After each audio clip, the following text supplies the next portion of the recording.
je vais très peu parler en vérité de technologie à proprement parler, parce que le sujet de réflexion qui m'a été proposé là, c'est effectivement nouvelles technologies de l'information et de la communication et souci de l'autre, quel effet sur la relation.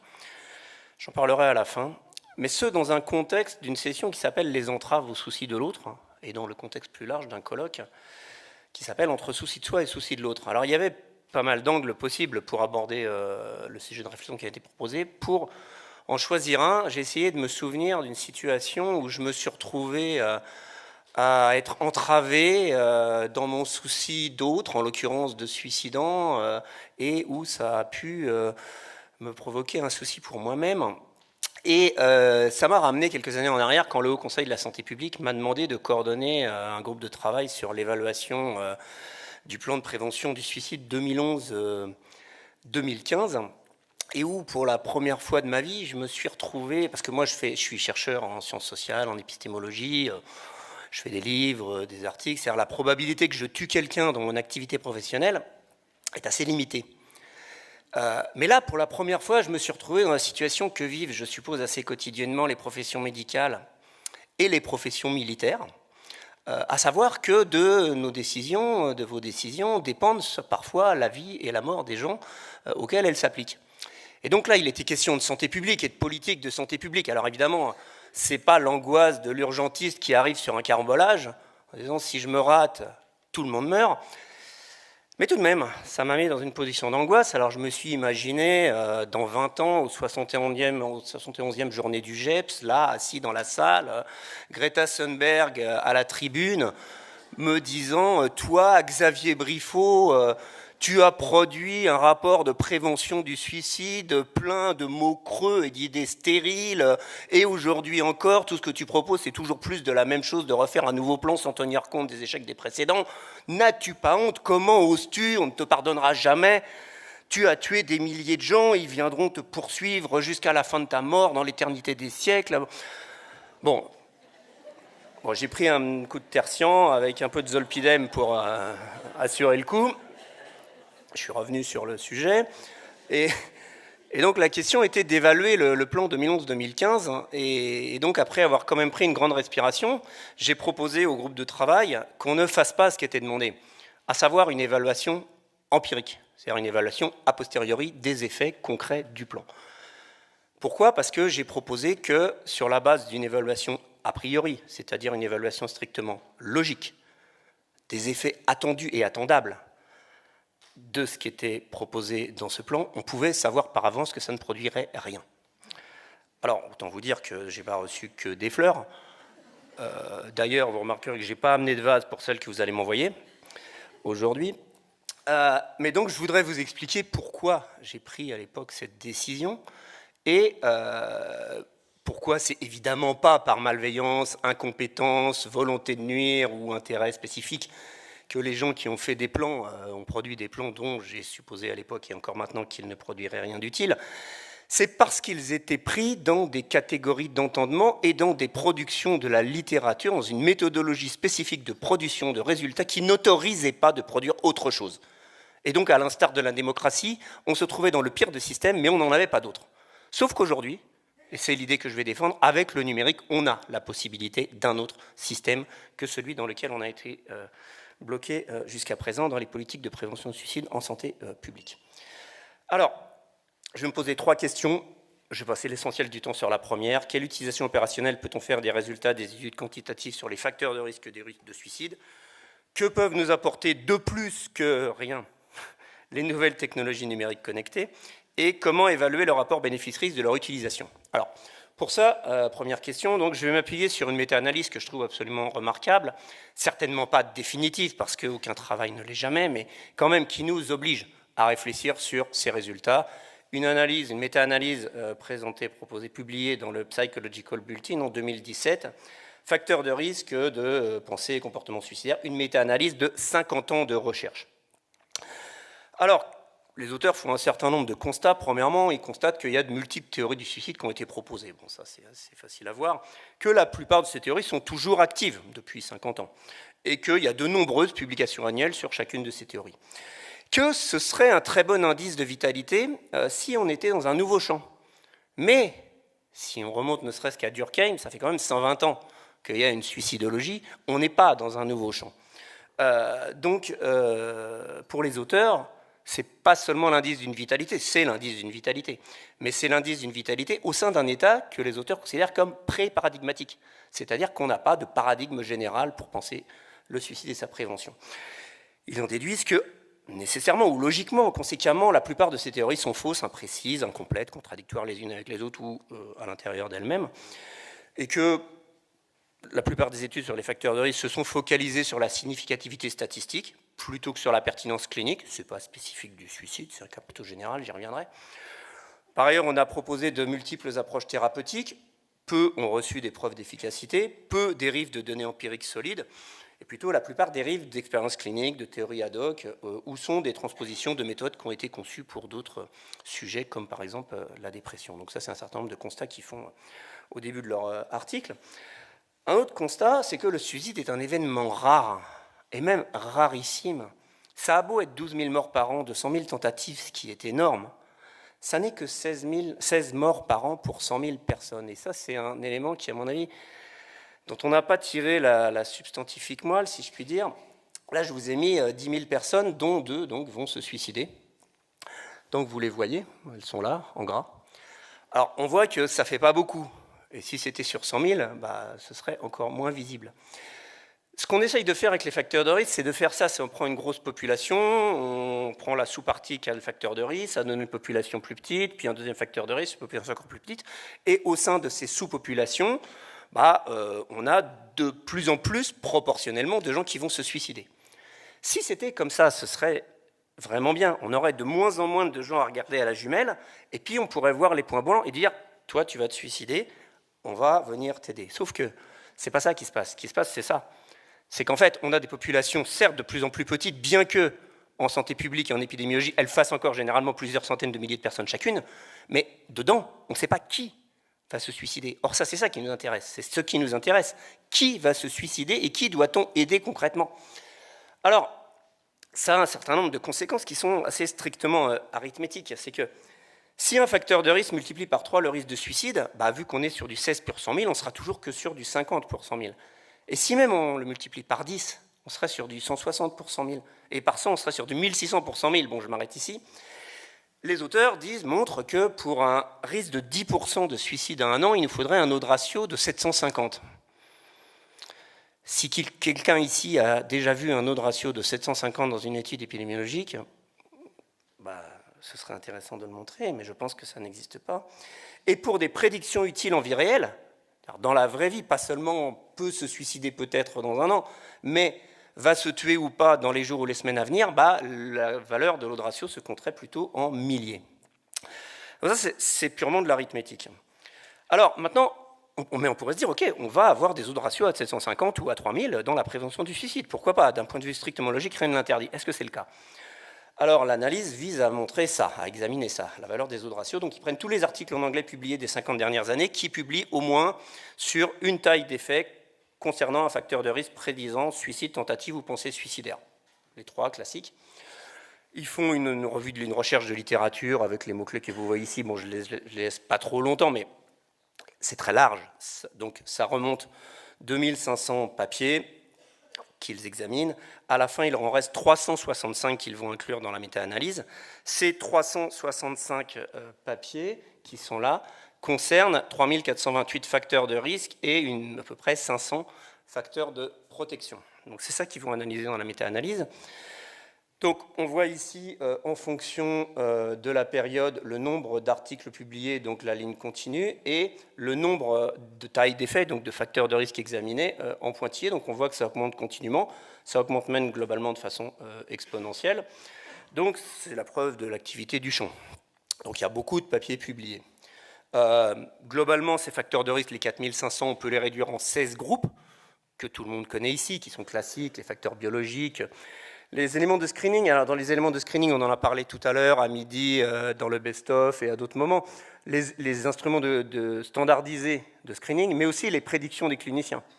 Les problèmes cognitifs, les facteurs démographiques, les différents éléments de psychopathologie, etc. etc. je vous les laisse rapidement. Ce sont les facteurs de risque tout à fait classiques qu'ils ont juste regroupés en 16 groupes et l'histoire des traitements qu'a reçu la personne. Alors qu'est-ce que ça donne quand on regarde les tailles d'effet sur ces facteurs de risque, soit individuellement pour chacun des 4500 et des 500 facteurs protecteurs, soit regroupés par les 16 groupes.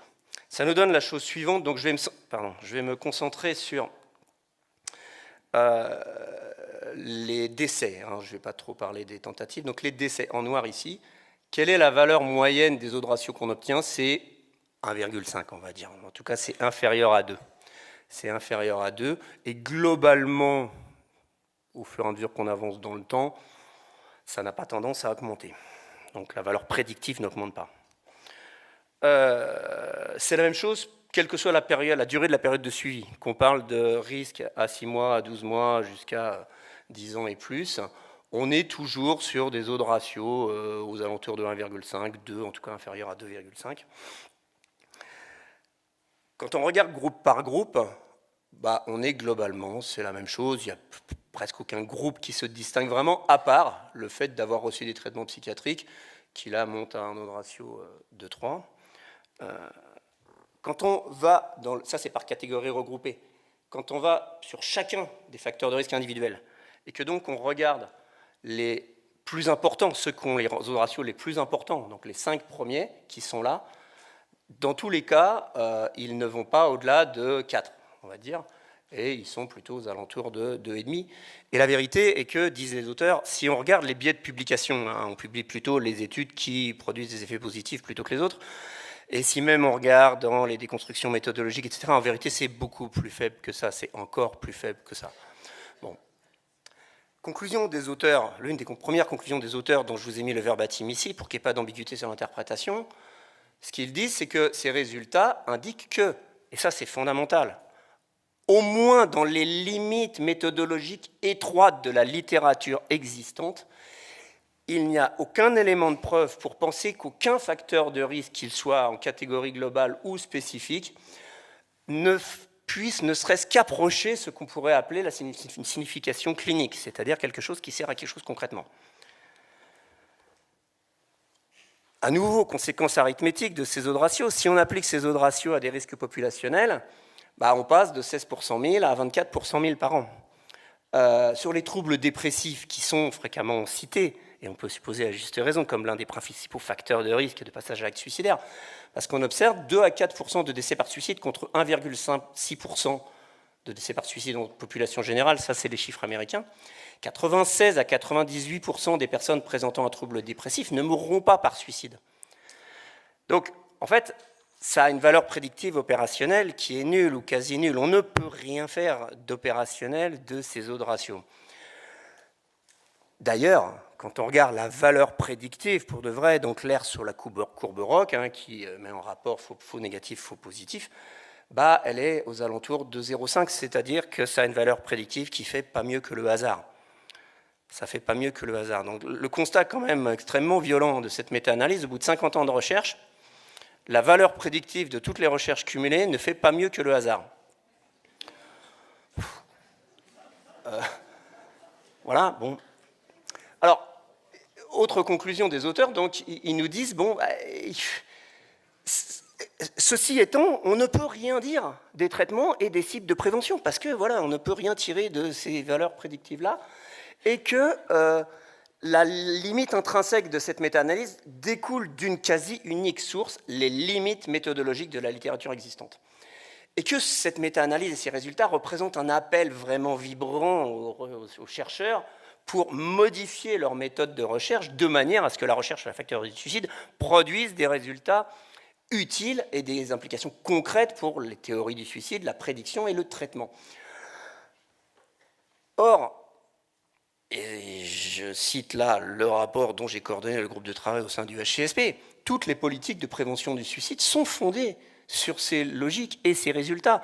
On en a vu encore un exemple tout à l'heure avec la présentation de l'Observatoire national du suicide. Si vous vous souvenez bien, dans la revue de littérature, à droite, vous aviez toutes les ellipses que des facteurs de risque populationnel. Être un agriculteur, un policier, un jeune, un vieux, une femme, un homme, etc. Donc cette logique de penser par facteur de risque populationnel imprègne massivement la manière de penser les politiques de santé publique. Si on suit les auteurs, ces politiques de santé publique qui reposent sur des choses qui n'ont aucune valeur prédictive n'ont donc probablement, ou possiblement, ou peut-être aucune efficacité. De fait, quand on regarde ce qu'on nous propose quand on cherche à être aidé pour le suicide, on tombe sur un lien sponsorisé de SOS Amitié, une vidéo sur la police, un clip sur les agriculteurs. Alors ça, c'est Internet, c'est Google. Mais si on va sur le site du ministère, et qu'on s'intéresse à que peut-on faire si on a une problématique suicidaire, on peut appeler le SAMU, voir son médecin traitant, aller au CMP ou appeler l'une des 3 ou 4 associations d'écoute anonyme par téléphone, reposant sur des bénévoles.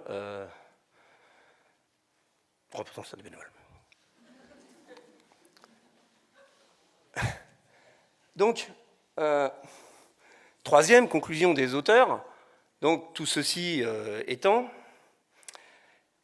Et tout ceci non seulement étant, mais étant déjà depuis l'origine. C'est-à-dire, ce qu'ils disent, c'est ce qu'on a aujourd'hui, ce qu'on avait en 85. Si on prend les résultats de 85, en fait, c'est les mêmes que ceux d'aujourd'hui, en fait. Donc, disent-ils, pour ainsi dire, on n'a rien appris, bien qu'on ait développé plein de nouveaux facteurs de risque, etc., etc. D'une certaine manière, c'est toujours les mêmes, et on n'a rien appris. Alors, et donc, disent-ils, la valeur prédictive est restée la même depuis 50 ans. Et à la vue de ces résultats, ce n'est pas tellement surprenant que les taux de suicide soient restés constants depuis les 50 dernières années, plus ou moins. Bon. Ça, c'est ce que je viens de dire sur le fait que c'était déjà pareil à l'époque. Bon. Alors, il ne faut pas non plus se fouetter trop brutalement. Ce problème ne concerne pas que le champ de la suicidologie, très loin de là. John Ioannidis a publié plusieurs articles très célèbres dans le domaine sur l'épidémiologie, dont psychiatrique, mais pas du tout que, sur le ratio faux positif, faux négatif, sur la raison pour laquelle la plupart des résultats publiés sont faux, et un troisième sur les raisons pour lesquelles la plupart des résultats cliniques, de recherche clinique, sont inutiles. Article strictement, je disais tout à l'heure, arithmétique, en tout cas statistique, sur la base d'analyses fines des outils statistiques qu'on utilise. Donc vraiment des articles extrêmement intéressants dont je crois il faut tenir compte. Alors, incidemment, mais c'est une incise, c'est une vraie question. Pourquoi ça fait 50 ans qu'on fait ça si on a ces résultats-là? Bon, il y a une vraie question de sociologie des sciences, mais ce n'est pas mon sujet. Et là encore, Ioannidis a proposé un article sur la méta-recherche. Pourquoi c'est important de faire de la recherche sur la recherche et sur les raisons pour lesquelles, comme ça, d'une certaine manière, ça tourne en rond, alors que, d'une certaine manière, on le sait, même si on ne le savait pas de façon aussi solide qu'avec ce genre de méta-analyse. Alors, ceci étant, donc, mon opinion, et c'est ce pourquoi j'avais dit, c'est pas la peine d'évaluer empiriquement a posteriori le plan, parce que sur cette base-là, on sait de toute façon qu'il ne produira rien. Donc, on est dans une impasse. On est dans une impasse méthodologique, on est dans une impasse de résultats, on sait que ce qu'on utilise ne produit rien, et on n'a rien d'autre, à l'époque en tout cas. Maintenant, l'hypothèse que je vais vous soumettre, c'est qu'on a quelque chose d'autre qui peut apporter un bouleversement significatif, les technologies numériques connectées. Alors que sait-on sur les technologies numériques connectées? Une revue de littérature, méta-analyse, etc. Je ne vais pas du tout aussi loin que dans la précédente, directement à la conclusion par les auteurs. On a beaucoup de techniques prometteuses, de technologies, de capteurs, d'applis, d'intelligence artificielle, etc., pour la prédiction, la compréhension, le soin, la thérapeutique, etc., du suicide. Leur utilité clinique demeure largement non prouvée. Clair. Mais, étant donné la rapidité très importante des efforts de recherche dans ce domaine-là, nous attendons que les cliniciens auront d'ici à 2 à 5 ans des outils utiles et impactants, des outils digitaux, numériques, pour la prévention du suicide. Alors vous allez me dire, c'est bon, la rhétorique de les lendemains qui chantent, pour le moment ça ne marche pas, mais vous verrez plus tard, ce sera fabuleux, etc. On nous l'a déjà servi. Sauf que là, il y a quelque chose, non pas d'un plus de ce qu'on fait déjà, qui est ce qu'on a fait depuis 50 ans, c'est-à-dire tenter d'approfondir, approfondir dans le même paradigme. Là, il y a des possibilités inédites. Les possibilités inédites sont des possibilités d'observation temps réel in situ, c'est-à-dire dans le contexte de vie concret de la personne, éventuellement seconde par seconde. Donc observation permanente en situation, avec des capteurs personnels, environnementaux, relationnels, physiologiques, psychologiques, tout ce qu'on veut, et simultanément et symétriquement la possibilité d'intervention temps réel en situation directement dédiée à une personne, à chaque personne dans sa singularité.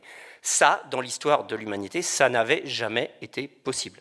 Donc littéralement, on a un changement paradigmatique au sens fort, c'est-à-dire qu'on a des possibilités d'intervention et d'observation qu'on n'avait pas du tout avant. Donc pour le coup, nous vendre effectivement des promesses, ce n'est pas totalement absurde. Pourquoi ? Parce que la relation thérapeutique entre guillemets idéale est une relation singulière. C'est une relation en interaction, en lien, avec des échanges qui tiennent compte de l'évolution de la personne, qui tiennent compte de sa situation réelle, qui tiennent compte d'informations qu'on recueille et d'interventions qu'on propose. Donc ça, c'est l'intervention idéale. Idéalement, elle serait tout le temps de façon adaptée. Pas tout le temps avec le psychiatre sur le dos, bien évidemment, mais tout le temps de façon adaptée. Or, si on suit ce vers quoi nous amène la logique des evidence-based public health policies dans le domaine de la prévention du suicide, c'est vers l'application d'une sorte de risk factorologie, comme l'appellent les sociologues, c'est-à-dire un homo factorus, c'est-à-dire un individu qui n'est plus une personne singulière, mais qui est une personne qu'on a passée au crible des multiples facteurs de risque qu'on a étudiés et dont on vient de voir qu'ils n'avaient aucune valeur prédictive, ce qui n'empêchera pas qu'on projette sur cette personne ces facteurs de risque et qu'on lui propose des interventions de réduction des 10 facteurs de risque à intervalles longs. C'est-à-dire qu'on a peu de temps pour voir la personne, pour être en relation avec elle, pour analyser la situation, et on la voit peu souvent. 1 mois, 2 mois, 15 jours, peu importe. Le truc, c'est peu souvent et peu longtemps. Or, ce que vont nous permettre les technologies, et qu'elles permettent déjà, dans le domaine, par exemple, des technologies en gérontologie, on a beaucoup d'outils d'observation in situ, au domicile, sur la personne, qui font déjà beaucoup de choses, beaucoup plus que ce qu'on utilise en psychiatrie. Ça va nous permettre d'obtenir des données cliniques complexes en temps réel sur la situation réelle et de proposer des interventions précises au moment opportun sur des mécanismes causals, ce qui permettra un suivi aussi permanent de l'efficacité et également de colliger en temps réel l'ensemble des données sur les situations et de faire non pas une application d'un individu théorique découpé en facteurs de risque dans le raisonnement clinique, mais du vrai case-based reasoning, c'est-à-dire du raisonnement sur des cas avec des heuristiques, le tout retravaillé par la compétence, l'expérience, la subjectivité des cliniciens dans la relation. Donc c'est pour ça que j'appelle ça une augmentation 3.0 de la relation thérapeutique, clinique et thérapeutique, d'où le titre du livre, L'avenir 3.0 de la psychiatrie. Donc, il faut se poser, c'est ma dernière diapo, il faut se poser la question du bénéfice-risque, évidemment. 2 mots. Poursuite de la situation actuelle, le risque, 12 000 morts, 200 000 tentatives, un impact sociétal en milliards d'euros, des centaines de milliers de proches impactés, etc. Les bénéfices attendus, si on en croit ce que dit cette méta-analyse, et les 50 ans de recherche, les bénéfices attendus de cette logique, 0. Et, sauf à contredire et apporter des résultats inverses, on en est certain d'une certaine manière. Quels sont les bénéfices risques du développement d'une innovation digitale ? Les bénéfices attendus sont potentiellement énormes pour les raisons de bouleversement paradigmatique que j'ai évoquées, mais on n'en n'est pas certain. On n'a pas les données d'évaluation d'efficacité réelle, parce que tout simplement, on n'a pas encore fait ces outils. Ce qu'on fait dans le numérique actuel, c'est répliquer les interventions qu'on sait faire en présentiel, essentiellement. Donc on n'a pas du tout l'innovation technologique telle qu'on peut l'avoir. Et les risques imaginables, il y en a beaucoup qu'on imagine, que je ne vais pas énumérer, mais on pourra en parler, mais on les imagine encore pas tous. Donc il y a probablement beaucoup de risques, de dangers. Donc là, il y a une sorte de pari pascalien, d'une certaine manière. C'est-à-dire il y a une décision d'investir massivement pour développer ce genre d'innovation technologique dans le but de faire un saut qualitatif dans la prévention du suicide, c'est-à-dire non pas de faire de la bienveillance, du compassionnel, de proposer des interventions parce qu'on les demande, etc., et que ça a l'air de faire quelque chose. Non, de viser une vraie réduction. comme on le fait en cardio, comme on le fait en sécurité routière, comme on le fait en cancéro, comme on le fait, enfin bref, comme on le fait partout, sauf dans le domaine du suicide. Donc il y a un vrai potentiel, une sorte de pari pascalien. Voilà, donc moi dans mes réflexions j'en suis là, et bah, la discussion est éventuellement ouverte.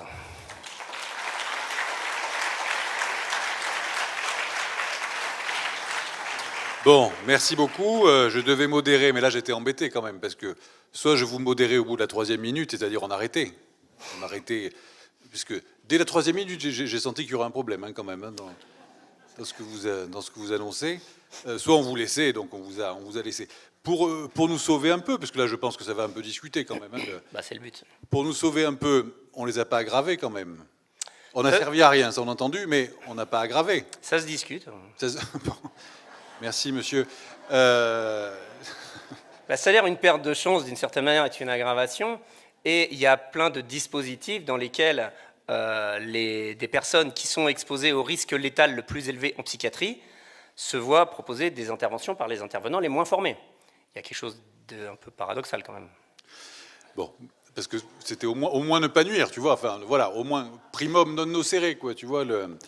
Bon, ceci dit, là, vous parlez des études sur les campagnes de prévention. Vous ne parlez pas finalement des actions individuelles, mais non, au contraire. Absolument pas, justement. Donc c'est ce qui nous sauve et ce qui fait quand même qu'on va continuer le congrès, peut-être, Michel Walter, non? On pourra peut-être le continuer quand même, hein, après ça. Bon, je vous passe la parole et après on discute encore.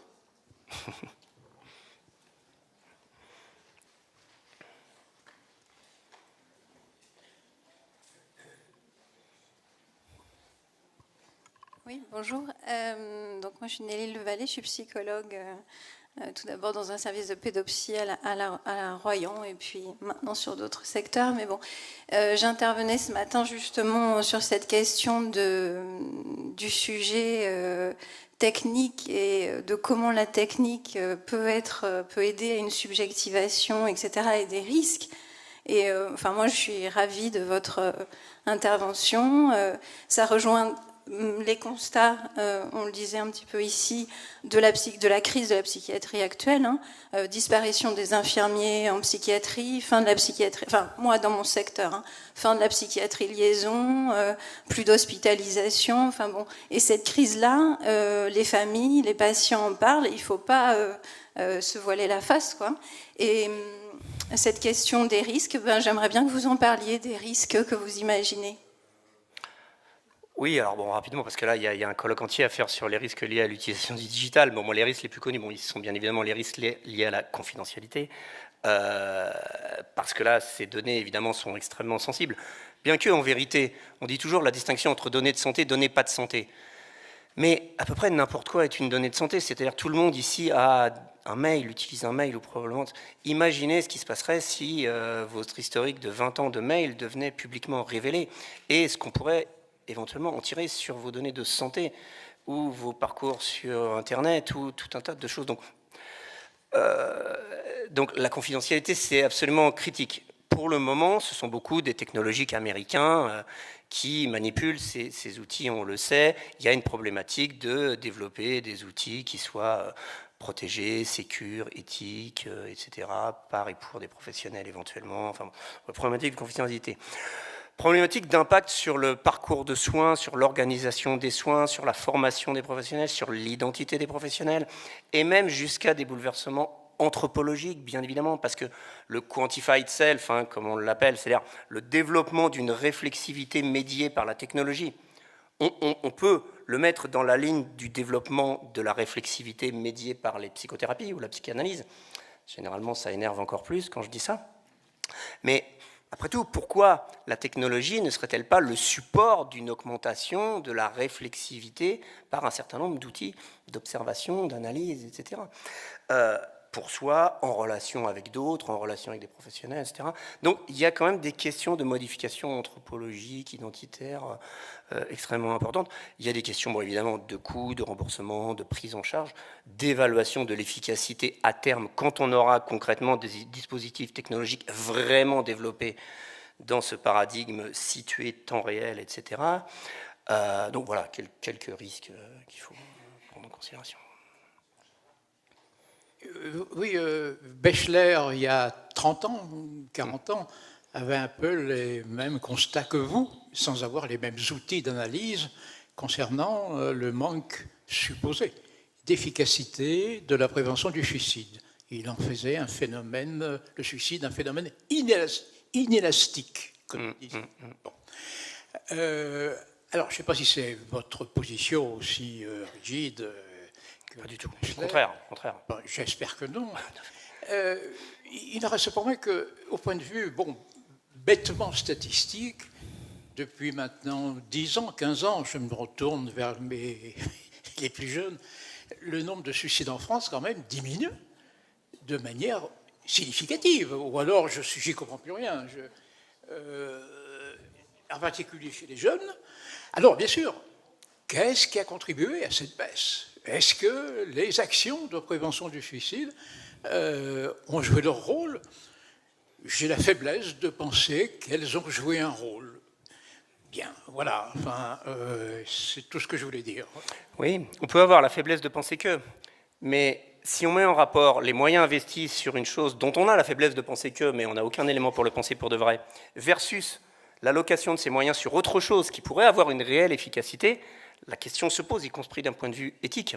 Alors vous mentionnez le cas de la réduction du suicide des jeunes. Moi j'aimerais bien que vous me disiez sur quoi vous vous fondez, parce que le suicide des jeunes, c'est 500 personnes par an. Sur quelle base statistique peut-on affirmer qu'il est réduit, augmenté, changé, de quoi ce depuis 1 an, 10 ans, 20 ans? Il n'y a aucun outillage statistique qui permet de montrer ça, c'est juste impossible. Par ailleurs, si vous voulez que le suicide a baissé et qu'on pourrait l'imputer aux politiques de prévention, voilà, il n'y a absolument aucun élément pour le penser. Aucun. Donc on peut continuer à le croire, parce qu'on est convaincu, parce qu'on a envie d'aider, on peut continuer à le croire. Mais si ce n'est pas le cas, et pour rejoindre cela, on est en train de nuire pour de vrai. C'est-à-dire qu'on est en train d'allouer des moyens sur quelque chose d'inefficace, alors que si on l'allouait sur quelque chose de véritablement efficace, on aurait un gain non pas de 10, 100, je ne sais pas, comment vous chiffrez le gain de morts par suicide dans les dernières années, je ne sais pas, mais de 2000, 3000, 5000, je ne sais pas, comme on l'a fait en sécurité routière. C'est l'exemple classique. Mais cet autre choix, espace ou action qui serait efficace, nous ne l'avons pas de toute façon. Donc ça c'était une de vos introductions, c'est la moins mauvaise, enfin on ne sait pas si c'est utile, même vous dites que ça ne l'est pas, mais d'autres moyens prouvés utiles, vous ne les avez pas mis en avant. Enfin, c'est-à-dire qu'aujourd'hui, on les a, les moyens technologiques pour avoir... Oui, mais dont il est prouvé que sur une certaine durée, certains recours... Oui, mais ça, c'est le piège rhétorique dans lequel on se trouve pris, c'est-à-dire de dire pour même lancer des recherches, il faudrait avoir des preuves d'efficacité. C'est un peu mettre les choses à l'envers. C'est-à-dire, par définition, on n'a pas de preuve d'efficacité. Mais si je reprends ce que disait Émilie Ollier ce matin, ce que montre ce qu'elle a présenté, c'est que la granularité temporelle du risque de passage à la suicidaire, elle est très petite. C'est-à-dire, le problème, c'est pas que je dorme mal in abstracto. Le problème, c'est que la nuit dernière, j'ai mal dormi. Le problème, c'est pas que j'ai divorcé il y a 30 ans. Le problème, c'est que le lendemain de la nuit où j'ai pas dormi, ma femme m'annonce qu'elle me quitte pour le professeur de salsa. Et que à ce moment-là, je suis au 23e étage d'une tour et que ma seule modalité de coping, c'est de descendre une bouteille de whisky qui est dans le bar. Et tout ça est très petit dans le temps. Aucune des études dont on a disposé jusqu'à présent n'a cette granularité temporelle, très très loin d'eux. Donc on n'a pas du tout de données empiriques qui permettent d'aller dans justement ce que montre la recherche actuelle sur les modèles individuels de suicidologie, qui montrent que c'est complexe, c'est de petite granularité temporelle, c'est très sensible à des événements ou à des variations sur des petites périodes de temps. C'est ça qu'on a besoin d'observer pour construire des vrais modèles individuels. Et ça, aucune méthode, aucune technologie ne le permettait jusqu'à présent. C'est pour ça, encore une fois, je ne suis pas en train de dire que tout le monde a fait n'importe quoi sciemment volant. On ne pouvait pas faire autrement. Aujourd'hui, on a une nouvelle technologie qui permet de le faire. Vous décrivez finalement, c'est l'avancée de la science en général, c'est-à-dire que le fait de prouver 20 ans ou 30 ans après que quelque chose que nous avons fait au précédent n'a pas eu les effets escomptés, absolument, ne remet pas en question le fait qu'on l'ait fait. Ah mais carrément pas. Que ça remet en question la suite. Absolument. Vous avez raison, mais pas du tout. Même au contraire, le fait qu'on ait prouvé que certaines choses ne marchent pas, ça va permettre. J'essaye de positiver un peu. Mais bien sûr. J'essaye de positiver un peu. Voilà. Mais bien De sûr. la même façon, pour répondre à madame, la crise de la psychiatrie, elle est plus nuancée que ça quand même. Elle est plus nuancée que ça. Bien sûr, les internes, vous l'avez dit tout à l'heure, bien sûr, les infirmiers, etc. Mais la salle est pleine quand même là. La salle est pleine et le sujet dont on s'occupe depuis la nuit de la psychiatrie, et puis même avant la nuit, fait que de toute façon, on est sur une instabilité d'objets, de définition, et qui fait qu'on ne sera jamais stable et aussi stable que les orthopédistes. Et c'est pas grave. Et c'est pas grave. Ce qui rend notre spécialité un peu plus vivante quand même, malgré tout. Et encore une fois, on est à Brest, fin septembre. Bon, c'est vrai qu'il y a un temps automnal, mais et on arrive à remplir. Il n'était pas cher, d'accord, le congrès, mais quand même, Michel, on a rempli. Non, mais vous voyez, c'est pour vous dire que il me semble que les gens avec qui je travaille, avec qui je travaillais, il y a cet espoir et cette dynamique, et je ne pense pas du tout que ce que vous dites va nous déprimer, enfin pas trop. Évidemment pas. Voilà. Au contraire. Voilà, au contraire. Et il me semble au contraire que par la science, vous prouvez qu'une partie de ce qui a été fait s'est avéré moins efficace, voire pire. Hein. Moi, je suis d'accord pour entendre qu'il y avait des choses que nous avons fait qui ont aggravé, pourquoi pas. Et c'est ça le chemin normal de la science, de toute façon. Et pour finir, la psychiatrie n'est pas que scientifique non plus. Voilà, il y a quelques libertés qu'on prend avec la science. Oui, la dépression, c'est quand même le début de l'élaboration et de la réparation. Donc, parfois, il faut se déprimer un peu pour pouvoir effectivement, voilà. Et par rapport à la question effectivement de la mesure de l'augmentation ou pas des suicides. D'abord, il faut penser aussi aux tentatives de suicide. Oui. Mais il faut aussi corréler au progrès de la réanimation médicale.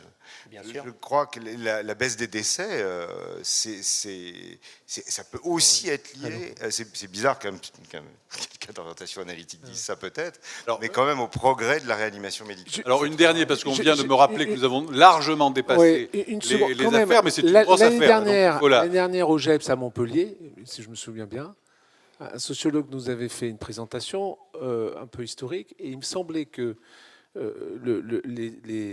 la courbe des suicides avait quand même été, à l'échelle européenne, influencée après l'introduction des IRS. Tout à fait. Ça s'appelle une controverse scientifique. Merci, monsieur Sophie.